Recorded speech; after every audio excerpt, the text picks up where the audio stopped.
also, the bigger picture, Andrea Mitchell, is that it's a sideshow to a battle that they might have been on the right side of, or on the winning side of, at least.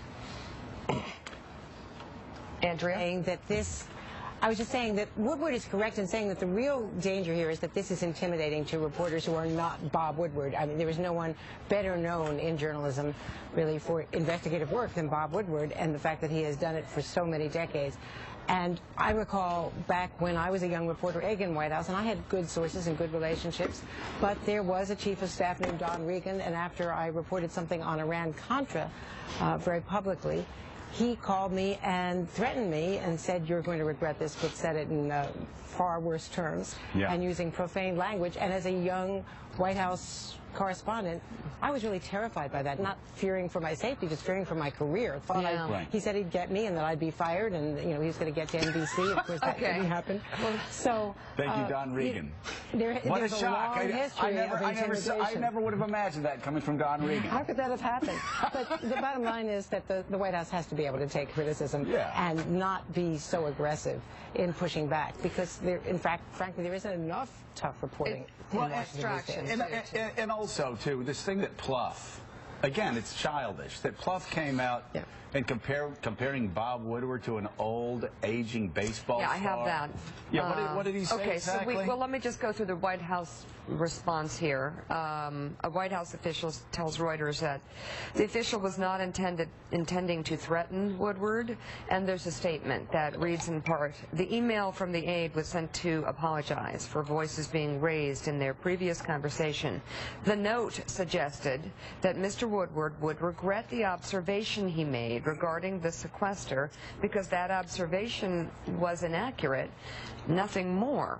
Former Obama advisor David Plouffe took to Twitter, writing, quote, "Watching Woodward last 2 days is like imagining my idol Mike Schmidt facing live pitching again. Perfection gained once is rarely repeated." And let's keep that up for a second. And this is pathetic, by the way. And if Bob Woodward were this weak and old, as he's suggesting, the White House wouldn't be threatening him. They wouldn't be howling the way they are. But this is just childish. And it's a sort of childish attacks that you don't expect coming from maybe these they don't people. know. Is it possible that they didn't follow Watergate? They don't know all the president's men. They don't know the history? Is it possible they're just ignorant of the greatness of this man who defined journalism, and for me, as opposed to Edward R. Murrow for another generation? I mean, is it possible? And by the way, a guy that keeps breaking stories. It broke stories first in Afghanistan. That's breaking stories as we move forward. I mean, listen. Let's get to the bottom line here. They caught the White House in the lie. I mean, at the end of the day, Mark Halperin, they're kicking back. And again, it's stupid. I'll just say it. I don't usually say this White House. This is stupid. They got caught in a lie.